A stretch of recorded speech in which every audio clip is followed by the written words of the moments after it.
नमस्कार, आप देख रहे हैं दैनिक अयोध्या टाइम और मैं हूं ब्रजेश कुमार सिंह। आज जनपद सोनभद्र के मधुपुर में क्षेत्रीय छात्रों, विद्यार्थियों और साथ में क्षेत्रीय नेताओं के द्वारा एक पैदल मार्च निकाला गया और ये पूरा उद्देश्य था, जो जंतर मंतर पे हादसा हुआ है, लाठीचार्ज हुआ है, जो काकरोग जनता पार्टी के जो वहाँ विद्यार्थी धरना पे हैं उनके साथ जो बदसलूकी हुआ है, साथ में धर्मेंद्र प्रधान के इस्तीफा को लेकर यहाँ पे जो है पैदल मार्च निकाला गया है। आइए इन्हीं लोगों से हम जानते हैं। सबसे पहले क्या नाम है आपका? मेरा नाम राहुल मौर्य है। और किस तरह का आज कार्यक्रम हुआ था?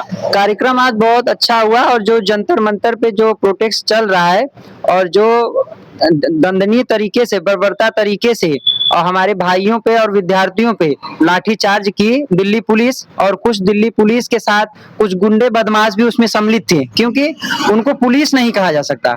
पुलिस इसलिए नहीं कहा जा सकता क्योंकि लाठियों में कील ठोककर कोई पुलिस लाठीचार्ज नहीं करेगा, और उसमें गुंडों द्वारा बच्चों को पिटवाया गया। और उसमें जो paper leak, NEET paper leak और जो आए दिन पेपर लीक हो रहे हैं, उस पेपर के प्रदर्शन में धर्मेंद्र प्रधान जी का इस्तीफा मांगा गया है। और जब तक धर्मेंद्र प्रधान जी का इस्तीफा नहीं होगा, ये प्रदर्शन आए दिन हर गली और हर शहर में होता रहेगा और इस्तीफे तक ही सीमित नहीं है। अरे सरकार लेकिन बोल रही है कि इस्तीफा कोई हल नहीं है। इस्तीफा क्यों हल नहीं है? उनके पे, धर्मेंद्र प्रधान जी पे कैसे भरोसा किया जाए? कैसे भरोसा किया जाए? कोई कैसे लगता है कि वही जिम्मेदार है इसके? जिम्मेदार बिल्कुल है। एक बार नहीं, कई बार हुआ। एक दो पेपर लीक होता तो होता, चलिए गलतियां हो गई। एक बार, दो बार, चार बार, तीन बार, 30 बार, 25 बार पेपर लीक हो रहे हैं बार बार, तो उनके पर कैसे भरोसा किया जाए? 151 बार पेपर लीक हुआ और सिर्फ धर्मेंद्र प्रधान ही इसके जिम्मेदार नहीं है। उनके बैठे ऊपर जो उनके मुखिया है, प्रधानमंत्री नरेंद्र मोदी जी, कुल उनके इशारों पे ये काम किया जा रहा है। तो सबसे पहले धर्मेंद्र प्रधान जी का इस्तीफा स्टूडेंट मांग रहे हैं, फिर उसके बाद अगला कदम क्या होगा वो स्टूडेंट और जंतर मंतर से जो आगाज होगा वो फिर देखा जाएगा आगे। आपका क्या नाम है? मैं मनोज कुशवाहा।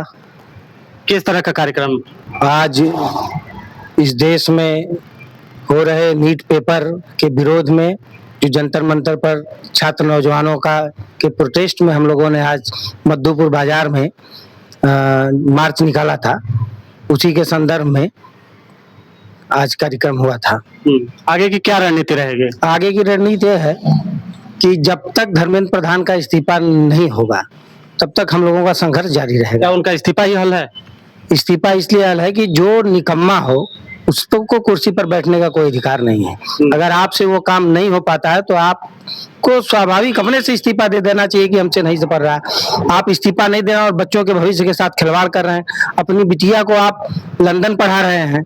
उनके बेटिया विदेश में पढ़ती है। बिटिया नमायशा अमेरिका में पढ़ती है और ये भारत के बच्चों के भविष्य के साथ आप मालिक बन के खिलवाड़ के हो। आपको खुद यहाँ की शिक्षा व्यवस्था पर भरोसा नहीं, इसीलिए तो आप अपनी बिटिया को विदेश भेज के पढ़ा रहे हैं। चलिए, क्या नाम है आपका? मेरा नाम रमेश गौतम है और इस प्रोटेक्शन का जो विरोध प्रदर्शन है, देखिए आज शिक्षा में माफियाओं का प्रवेश हो चुका है। पूरा शिक्षा जो है ये माफियाओं के कब्जे में हो गया है। माफियागिरी इसलिए मैं कह रहा हूँ क्योंकि पेपर के लीक करा करके लाखों लाखों रुपए में पेपर को लीक किया जाता है पैसा लेकर के, और इसमें सिर्फ पूंजीपतियों के बच्चे ही पढ़ करके आगे निकल सकते हैं। अब कल्पना करिए कि नीट का पेपर जो अगर पैसे से बिक रहा है, अगर वो डॉक्टर कैसा होगा जो पैसे के दम पर डिग्री खरीद रहा है, वो मरीजों का इलाज कैसा होगा? इसका सीधा जिम्मेदार किसको मान रहे हैं आप? इसका सीधा जिम्मेदार सिस्टम को है, और सिस्टम चलाने वाले धर्मेंद्र प्रधान, नरेंद्र मोदी। ये सिस्टम खराब है क्योंकि इसमें माफिया। क्या लगता है कि आप लोगों की मांग जो है कि धर्मेंद्र प्रधान को इस्तीफा दे देना चाहिए, तो सरकार उन्हें क्यों बचा रही है? क्या लगता है, क्या कारण हो सकता है? अगर यही छोटा सा उदाहरण देखिए, राम मंदिर में जिस तरह से घोटाला हुआ, कई हजार करोड़ रुपए का, 2000 करोड़ से ज्यादा, इसमें सिर्फ चंपत राम दोषी नहीं है, चंपत राय दोषी नहीं है, ऊपर तक समीकरण बैठा हुआ। इसी तरह से शिक्षा मंत्री जो है धर्मेंद्र प्रधान अकेले जिम्मेदार नहीं है। ये तो एक पहली कड़ी है कि इसका इस्तीफा पहले होना चाहिए, क्योंकि इसके कार्यकाल में इतने भ्रष्टाचार हुए, इतने माफियाओं का जो है किस तरह से हुआ, किस तरह से माफिया जेल जा गए, उनके पर कोई आरोप सिद्ध नहीं हुआ, कैसे उनका बेल हो गया। तो ये माफियाओं का शुरुआती सीढ़ी है, ये सीढ़ी बहुत आगे तक जाएगी। तो धर्मेंद्र प्रधान का पहला इस्तीफा होना बहुत जरूरी है। और एक सबक भी मिलेगा कि कम से कम जो सिस्टम को सुधार नहीं सकता, तो ये छात्र में इतनी ताकत है, युवाओं में इतनी ताकत है कि उनको पद से त्याग पत्र देना पड़ेगा। कोई नया शिक्षा मंत्री आता है, कम से कम उसको ये तो भरोसा रहेगा कि यार मुझे ठीक से दबाव पड़ेगा, मुझे त्याग पत्र देना पड़ेगा, बड़ी बदनामी होगी। इसलिए युवाओं की समस्याओं को देखते हुए, युवाओं की मांग को देखते हुए धर्मेंद्र प्रधान का इस्तीफा पहले होना चाहिए। इसका समाधान नहीं है, लेकिन एक सबक मिलेगा आने वाले कल के शिक्षा मंत्री को। क्या नाम है आपका? सर मेरा नाम मुन्ना लाल भारती है। क्या मांग है आप लोगों की? मांग हम लोगों की यही है कि अभी जो पेपर लीक किया जा रहा है, तो इस देश के जो युवा पढ़े लिखे जो परेशान है, जो लाठी खा रहे हैं, कितने शहीद हो गए, उनकी मांग पूरी होनी चाहिए। और जो पेपर लीक हो रहा है, इस पे रोक लगना चाहिए। आने वाले भविष्य में बच्चों का भविष्य उज्जवल हो, हम लोग यही मांग कर रहे हैं। हम लोग यही चाह रहे हैं कि हो भविष्य, बच्चों का भविष्य उज्जवल हो, हर जगह उनको योग्यता मिले।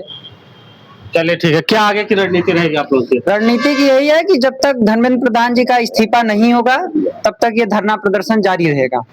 आगे की रणनीति यही है। तो यहीं तक आप कार्यक्रम किए हैं या फिर कलेक्ट्रेट पे भी गए हैं, मुख्यालय पे भी गए हैं, जंतर मंतर पे भी गए हैं आप? नहीं, जंतर मंतर पे तो हम लोग गए थे, वहाँ जी हम लोग गए थे, हमारे साथी भी थे और संतोष जी भी थे, जो कि यहाँ पे अभी उपस्थित भी हैं वर्तमान में। जिस प्रकार से वहाँ अत्याचार किया गया, अगर कोई वहां पे रहता तो आंख से आंसू टपक जाता। इतनी बुरी तरीके से बच्चों को मारा गया, इतना तो अंग्रेजों के शासन में भी नहीं किया जाता था। अभी अगर ये नहीं होगा इस्तीफा, तो अभी हम लोग शाहगंज और घोरावल के लिए हम लोग धरना प्रदर्शन और मार्च पैदल निकालेंगे। यही आगे की रणनीति है। तो आप देख रहे थे दैनिक अध्याय टाइम, और ये मधुपुर है, जनपद सोनभद्र का ये मधुपुर है, जहाँ पे आज यहाँ क्षेत्रीय छात्राओं के द्वारा, विद्यार्थियों के द्वारा, साथ में क्षेत्रीय नेताओं के कुछ सहयोग से यहाँ पर पैदल मार्च निकाला गया था। जो है काकरोच जनता पार्टी को सपोर्ट करने के लिए, युवाओं को सपोर्ट करने के लिए, छात्रों को सपोर्ट करने के लिए, जो हादसा, जो मामला देखने को मिला हमें जंतर मंतर पर, उसी प्रोटेस्ट को समर्थन के लिए यहाँ पर लगभग सैकड़ों की संख्या में युवाओं के द्वारा यहाँ पैदल मार्च निकाला गया।